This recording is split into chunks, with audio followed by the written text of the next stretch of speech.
अग्निमीळे पुरोहितं यज्ञस्य देवमृत्विजं होतारं रत्नधातमं।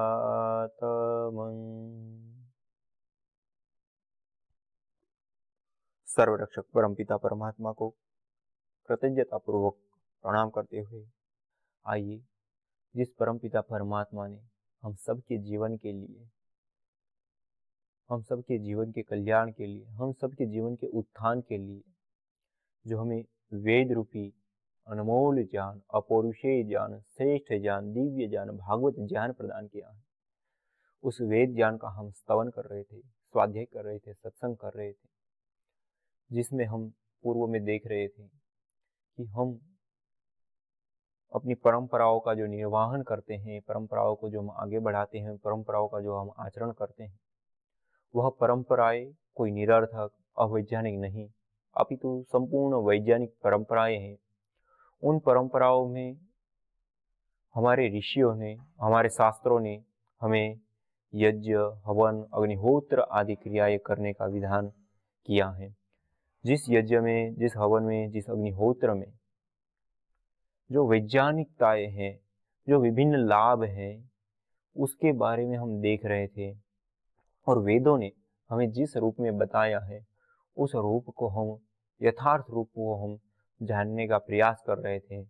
यदि हम वर्तमान में देखें तो हमारी दृष्टि एक पूजा पाठ की पद्धति या फिर एक कर्मकांड की पद्धति मात्र यज्ञ बन करके रह गया।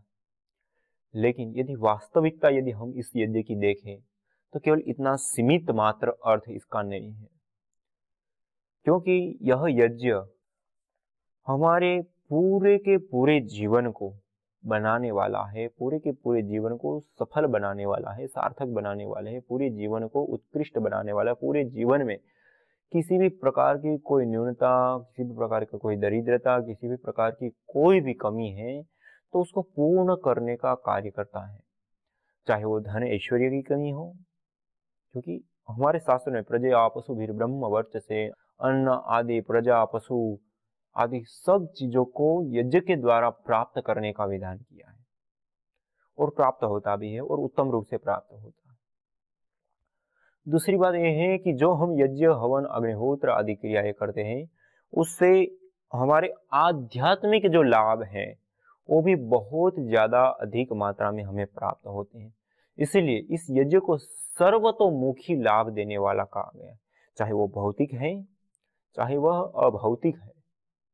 इसीलिए हमारे शास्त्रों ने जो धर्म की परिभाषाएं दी है, यतो अभ्युदय निःश्रेयस सिद्धि सा धर्मा, जिससे हमारे जीवन के अभ्युदय, अभ्युदय मानी भौतिक सुख संपत्ति, संपदा आदि, और निःश्रेयस अर्थात आध्यात्मिक जो संपत्ति, संपदा, भावनात्मक उन्नति, मानसिक शांति, संस्कारों का उत्तम होना, पुण्यों से हमारे जीवन का भरा रहना, इस प्रकार से जो भी हमारी आध्यात्मिक उन्नति के लिए और भी बहुत सारे पहलू होते हैं, बहुत सारे कारण होते हैं, बहुत सारी वस्तुएं, चीजें होती हैं, उन सब को हम स्ट्रॉन्ग, सशक्त, मजबूत और अच्छी प्रकार से जिस किसी साधन से या प्रक्रिया से या पद्धति से हम कर सकते हैं तो वह है यज्ञ, वह है हवन, वह है अग्निहोत्र। इसीलिए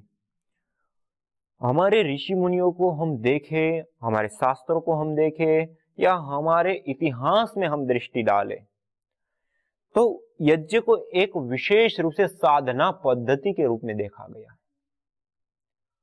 क्योंकि हमारा जो भौतिक जीवन है वो एक सीमाओं में है। भौतिक जीवन में हम कितना भी ऐश्वर्य कमा रहे, कितना भी ज्यादा हमारे पास संपदाएं होती हैं, तो एक सीमा तक तो हमारे लिए सहयोगी होती है।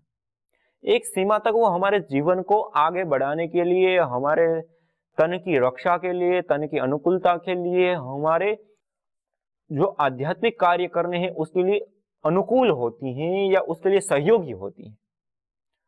देखिए, हम आध्यात्मिक उन्नति करना चाहते हैं, हमारे संस्कारों को हम परिष्कृत करना चाहते हैं, अपने ज्ञान को हम परिष्कृत करना चाहते हैं, अपने जीवन में हम उत्कृष्टता को प्राप्त करना चाहते हैं, सत्व को धारण करना चाहते हैं, ब्रह्म वर्चस्व तेज को धारण करना चाहते हैं, उस कार्य के लिए हमको शरीर की आवश्यकता होती है। जब हमारे पास शरीर है तभी वो कार्य होता है। इसलिए आयुर्वेद ने भी कहा, धर्म अर्थ काम मोक्षाणाम आरोग्य मूलम उत्तमम रोगास्तस्य अर्थारस्य यशो जीवितस्य। धर्म, अर्थ, काम और मोक्ष चारों की सिद्धि के लिए आरोग्य मूलम उत्तम, आरोग्य जो है वो मूल है, उत्तम है। रोगास्तस्य अर्थारस्य यशो जीवितस्य, और रोग जो होते हैं वो इस शेष कर जीवन को नष्ट कर देते हैं, हमारे शरीर को रोगग्रस्त करके हमारे शरीर को खराब कर देते हैं, रुग्ण कर देते हैं, जिसके कारण से ये सारे कार्य सिद्ध नहीं होते। तो इन कार्यों की सिद्धि के लिए हमें शरीर का स्वस्थ होना, शरीर का होना बहुत जरूरी है, तभी ये कार्य सिद्ध होता है। तो इस कार्य की सिद्धि के लिए हमको शरीर बहुत आवश्यक है। अब इस शरीर के लिए हमें खान पान, जो आहार आदि की आवश्यकता, इसको शरीर की शुद्धि करना, दिन प्रतिदिन शुद्धि करना। इस शरीर को जीवित रखने के लिए हमको उत्तम प्राणवायु चाहिए, इस शरीर को पोषित करने के लिए उत्तम अन्न फल आदि चाहिए, इस शरीर को स्वस्थ रखने के लिए और औषधीय द्रव्य आदि और भी चीजें चाहिए। जो अलग अलग ऋतुएं होती है, वर्षा ऋतु में वर्षा से इस शरीर की रक्षा के लिए हमको घर चाहिए, आंधी तूफान आदि आते तो उसकी लिए रक्षा के लिए भी हमको उपाय चाहिए, धूप अधिक पड़ गई तो उसके लिए। तो कहने का अभिप्राय इतना ही है कि शरीर के लिए अन्न आदि सारे पदार्थ चाहिए, इसकी रक्षा के लिए घर आदि चाहिए। तो हमारा यह जो शरीर है वह होने से ही हमारी आगे की सिद्धि होनी है, और यह शरीर हमारा तभी सही तरीके से रह सकता है जब हमारे पास ठीक ठाक सा भवन है, ठीक ठाक से अच्छे से अन्न फल फूल साग सब्जी आदि हमको या औषधीय द्रव्य आदि सब हमको उपलब्ध है। तो हमारे लिए इतना ऐश्वर्य अत्यंत आवश्यक है, अत्यंत जरूरी है। यदि यह ऐश्वर्य हमारे पास नहीं होगा तो हम रुग्ण हो जाएंगे, तो ना औषध सेवन कर पाएंगे। सही हमारे पास अन्न आदि नहीं है तो उससे भी हम रुग्णता को प्राप्त होते हैं, कुपोषण को प्राप्त होते हैं। उत्तम वायु नहीं है तो वायु भी हमारे प्राण हर लेती है, हमारे जीवन को नष्ट करने वाली हो जाती है, हमारे आयु को नष्ट करने वाली हो जाती है। तो ये सारी चीजें हमारे भौतिक ऐश्वर्य के अंतर्गत आती हैं, और ये जो भौतिक ऐश्वर्य है ये हमारे शरीर को स्वस्थ रखने के लिए, हमारे जीवन के, हमारे शरीर के निर्वाहन के लिए अत्यंत आवश्यक है। तो वहां तक तो हमारे लिए बहुत लाभकारी है, बहुत उपयोगी है, बहुत सिद्धि को देने वाला है। और बाकी जो समय मानी इसके लिए जो आवश्यक है उतना हम समय शक्ति ऊर्जा उसमें लगाए, बाकी का जो समय है वो हम अपनी आध्यात्मिक उन्नति के लिए ध्यान भजन सत्संग आदि से लेकर के जो भी हमारे संस्कारों का परिष्करण आदि का जो कार्य है, भावों की शुद्धि का जो कार्य है, संस्कारों की शुद्धि का, चित्त की वृत्तियों की निवृत्ति का जो कार्य है, उस कार्य को संपन्न करने के लिए हमारा लगेगा तो हम निश्चय इसको प्राप्त करेंगे। और जब हम यज्ञ करते हैं उसके माध्यम से ये जो भौतिक ऐश्वर्य है वो हमें प्राप्त हो जाता है, जिससे हमारा शरीर स्वस्थ, मन प्रसन्न, आह्लादित आदि रहता है। तो हमारा आध्यात्मिक जीवन की उन्नति के लिए अच्छे से हमारा मन लगेगा, अच्छे से हम कर पाएंगे, उन्नति पूर्वक कर पाएंगे।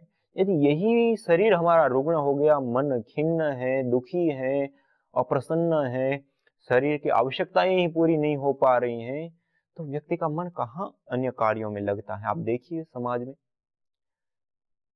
जब व्यक्ति भौतिक संसाधनों से अपनी आप को आपूर्त कर लेता है, अपने आप को संतुष्ट कर लेता है, तब जाकर के उधर उनका मुड़ाव होता है, झुकाव होता है और आगे बढ़ता है। यदि शरीर में ही इतनी व्याधि है तो कहाँ परमात्मा में मन लगना है। वो मन ही इतना खीन है तो कहाँ वो आगे बढ़ने की बात है। इसलिए पहले शरीर, और ये भी एक सीमा में, जो ऐश्वर्य शरीर की रक्षा के लिए वो सीमा में है, तब तक हमारे लिए उपयोगी है। जब वो अत्यधिक बढ़ जाता है, अत्यधिक हो जाता है, तो हमारी शक्ति, सामर्थ्य, ऊर्जा उसी धन को और बढ़ाने में, उस धन की रक्षा करने में, उस धन को मेंटेन करने में, उसमें आने वाली अड़चनों को दूर करने में, उसी में हमारी जो अन्य ऊर्जा है जो आध्यात्मिक उन्नति में लगनी चाहिए वो भी हमारी वहीं लग जाती है। ऐसा नहीं है कि ये गलत है, ये भी हमारे लिए एक साधना पद्धति है कि हम इन पदार्थों के बीच में, इन ऐश्वर्यों के बीच में रहते हुए हम अनासक्त होकर के रहें। ये हमारे लिए वहां पे प्रायोगिक स्तर पे है। यदि हमारे पास धन ही नहीं है तो क्या हम अनासक्त रहेंगे या आसक्त रहेंगे? है ही ना। तो उसके साथ क्या हमारा संबंध है हमको पता ही नहीं। जब हमारे सामने है, हमारे पास है, और उसके बाद हम उसमें उस प्रकार से बर्ताव कर रहे हैं, उस प्रकार से हम जी रहे हैं, उस प्रकार से हम उसका आचरण कर रहे हैं कि जैसे हमारे शास्त्रों ने कहा, जिस प्रकार से हमको आचरण करना चाहिए, अब अनासक्त भाव से, तेन त्यक्तेन भुंजिता भाव से जिस प्रकार से हमको बरतना चाहिए, उस प्रकार से हम बरतेंगे तभी तो। अब जब तक हम अकेले रहते हैं, अकेले रहेंगे तब तक किसी के साथ ना झगड़ा होना है, अकेले रहेंगे तब तक ना किसी के साथ कुछ बोलना होना है, अकेले रहेंगे तब तक ना किसी के साथ किसी भी प्रकार का विवाद या किसी भी प्रकार का गुस्सा, क्रोध आदि होना।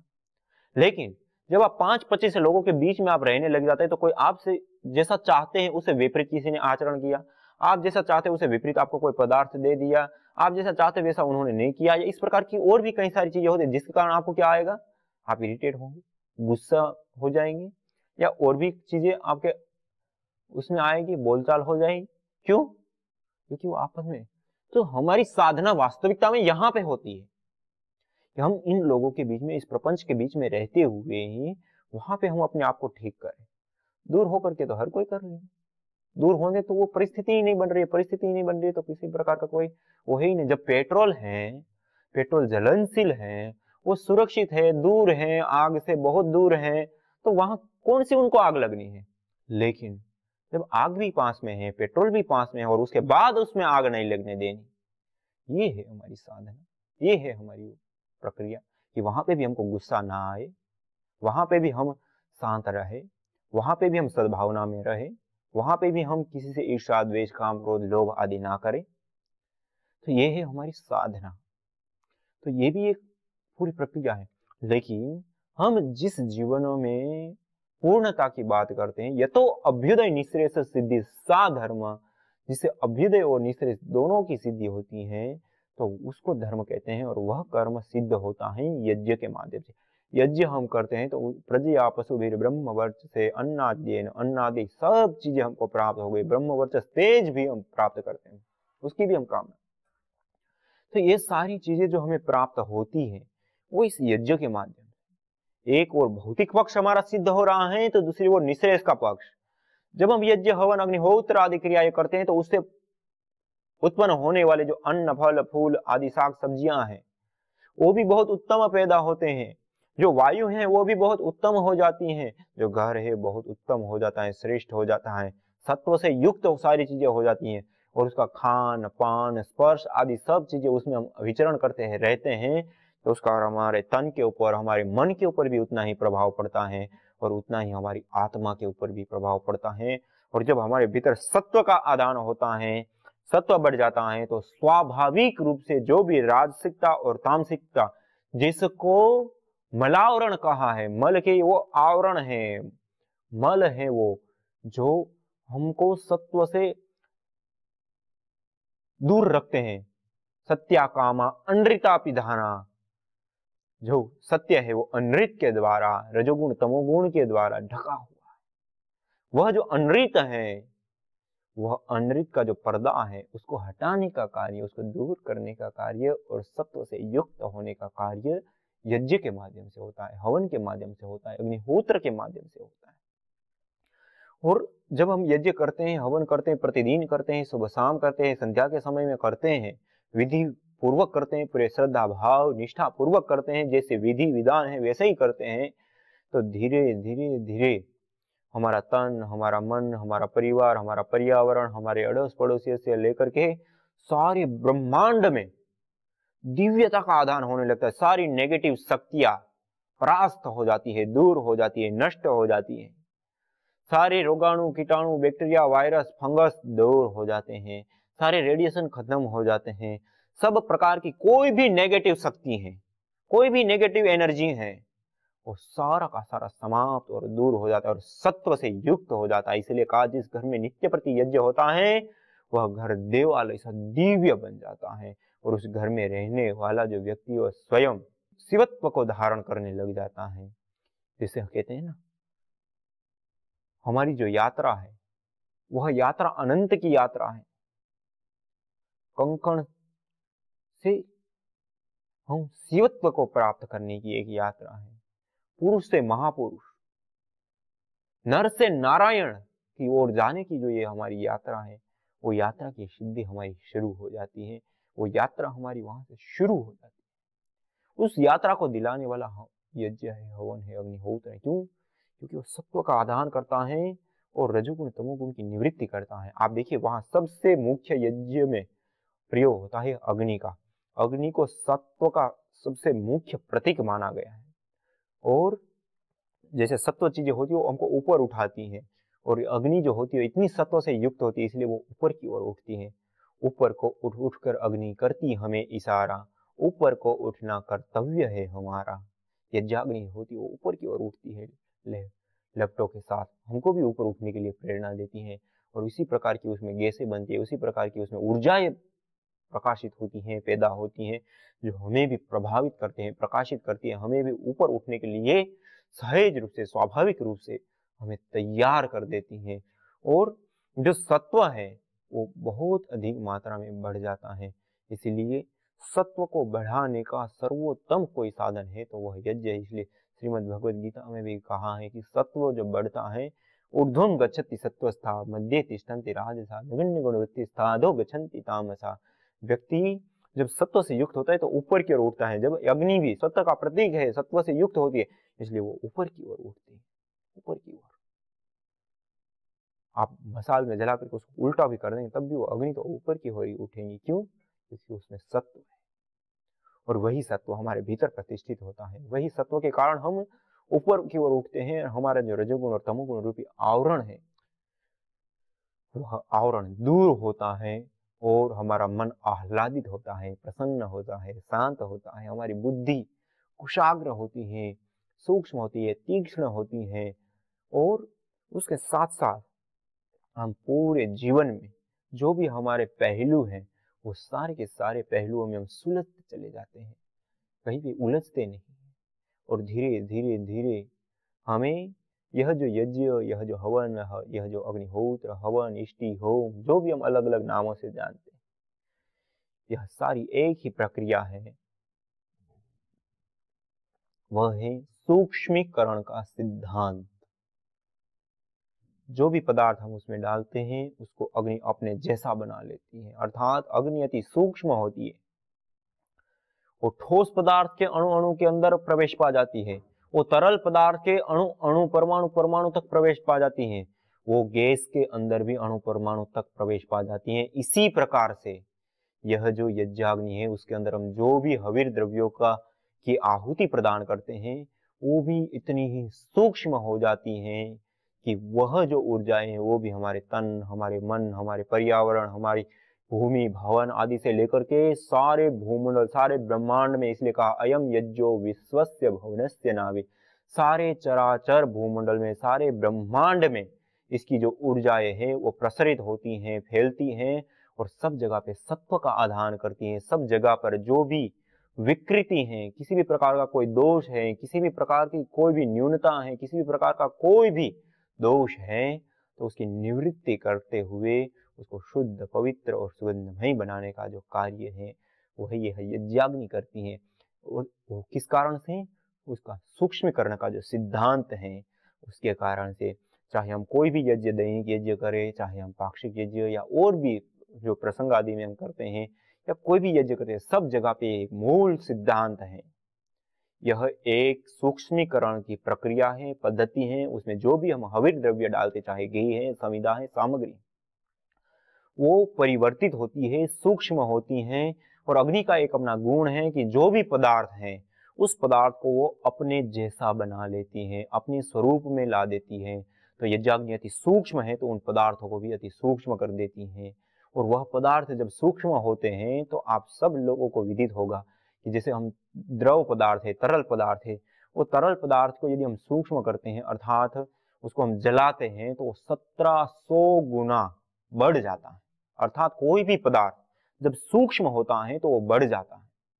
और जो पदार्थ जितना सूक्ष्म होता है उतना ही ज्यादा उसकी जो शक्ति है, उसकी जो ऊर्जा है, उसकी जो सामर्थ्य है, वो उतनी ही ज्यादा बढ़ जाती है, उसका परिणाम ही उतना ही ज्यादा बढ़ जाता है। जैसे हम आयुर्वेद में देखें, आयुर्वेद में हम अलग अलग कई सारी दवाइयों का निर्माण करते हैं। उसमें वटिया भी होती हैं, चूर्ण भी होती हैं, घृत भी होती हैं, आसव भी होते हैं, अरिष्ट भी होते हैं, और भी कई सारी चीजें होती हैं। जब बीमारी कोई विशेष हो गई है, अधिक मात्रा में बढ़ गई और उस समय वो दवाइयां काम नहीं करती, तो डॉक्टर क्या देता है? रस रसायन विद्या, जो आयुर्वेद में प्रयोग होती है, जिसको हम भस्म कहते हैं। भस्म में क्या होता है? पहले औषधि आदि द्रव्यों को जला करके उसको राख रूप में ला देते हैं, भस्म कर, और उस भस्म को घोटा जाता है, खरल किया जाता है, इतना बार बार घोटा जाता है, खरल किया जाता है, घंटों घंटों तक, दिनों दिनों तक, 2 दिन 3 दिन 5 5 दिन तक उसको घोटते हैं। और जितना ज्यादा उसको घोटते हैं उतना ही ज्यादा वह जो राख है, राख तो पहले ही इतनी बारीक होती है, आप फूंक मारते हैं तो उड़ जाती है, इतनी बारीक तो पहले ही होती है, फिर भी उसको खरल करते हैं और बार बार खरल करते हैं, इतनी ज्यादा खरल करते हैं तो उससे क्या होता है कि वह भस्म और टूटती है और टूटती है और सूक्ष्म होती जाती है। जितनी टूटती है, जितनी सूक्ष्म होती है, उतनी ही ज्यादा उसकी जो शक्ति, उसकी जो सामर्थ्य, उसकी जो रोग निवारक शक्ति है, वो उतनी ही ज्यादा बढ़ती जाती है। जिसके कारण आप देखिए, जिसमें ये सारी दवाइयां काम नहीं करती, उस समय वो भस्म रस रसायन विद्या दी जाती हैं और वो झटके के साथ काम करती हैं। और उतना ही नहीं, जब हम वटी आदि लेते हैं, दूसरी दवाई लेते, चम्मच भर दे देंगे, 2 2 3 3 गोलियां भी दे देंगे, हम टोटल दवाई खा देंगे तो 4 5 10 ग्राम तक दवाई हो जाती है। जबकि हम भस्म को देते हैं तो 1 2 3 ग्राम, ज्यादा से ज्यादा 5 ग्राम, और 5 ग्राम दवाई होती है वो 1 महीने भर खाने के लिए देते हैं, जरा जरा, और फिर भी इतना सारा लाभ क्यों? सूक्ष्मीकरण का सिद्धांत। जो पदार्थ जितना सूक्ष्म होता है उतनी ही उनकी ऊर्जा बढ़ जाती है और उतना ही उसका परिणाम व्यापक रूप से आता है। इसी सिद्धांत के ऊपर यहाँ यज्ञ में भी कार्य होता है। जो भी हम हविर द्रव्य डालते हैं वो सारे के सारे, यज्ञाग्नि की एक और विशेषता होती है कि वो जो सूक्ष्म है, उसी प्रकार से जो भी पदार्थ हम उसमें डालते हैं वो अति सूक्ष्म हो जाते हैं। तो ये पदार्थ भी सारे सूक्ष्म हो जाते हैं। जो हमने घी डाला, सामग्री डाली या समिधा डाली, वो भी सूक्ष्म हो जाते हैं। जब वो सूक्ष्म हो जाते हैं तो उसका प्रभाव भी कई गुना बढ़ जाता है, उसका जो लाभ है वो हमें कई गुना अधिक मिलता है। और इसलिए जो यह यज्ञाग्नि है वो विशेष रूप से हमारे लिए आचरणीय, उपयोगी बन जाती है। इसलिए हमारे ऋषियों ने हमारी परंपराओं में ऐसे ही हमको यज्ञ नहीं दे दिया है खाली कर्मकांड को देख करके। इसके पीछे बहुत सारा विज्ञान है, बहुत सारी चीजें हैं, बहुत सारे लाभ है, और बहुत ज्यादा व्यापक रूप से हमें लाभ प्रदान करने वाला है। इसलिए कहा शुचि जीवो अग्नि सहस्रारंभ, यज्ञाग्नि की जो पवित्र ज्वालाएं हैं वो हजारों लाभ पहुंचाने वाली हैं, और केवल व्यक्तिगत ही नहीं, सामाजिक लाभ भी पहुंचाने वाली हैं। ये पिंड को भी ठीक करने वाले हैं, ब्रह्मांड को भी ठीक करने वाले। पंचभूतात्मक यह देह और पंचभूतात्मक यह सारे ब्रह्मांड में किसी भी प्रकार का कोई असंतुलन है तो उसको संतुलन में परिवर्तित करने का कार्य यज्ञाग्नि करती है। इसलिए कहा अयम यज्ञो विश्वस्य भुवनस्य नाभि, ये सारे चराचर भूमंडल ब्रह्मांड की नाभि यज्ञ को बताया। यदि इस ब्रह्मांड को हमको संतुलित रखना है, सही रखना है, पोषित करना है, पोषण प्रदान करना है, तो ये यज्ञ हमारे लिए साधन है। तो आइए इस दिव्य यज्ञ, भागवत यज्ञ, श्रेष्ठतम कर्म यज्ञ को हम अपनाएं, और उसके अपना करके हम अपने जीवन में और इस जगत में हम दिव्यता का आधान करें। आज इतना ही। इसी के साथ ओम शांति शांति शांति।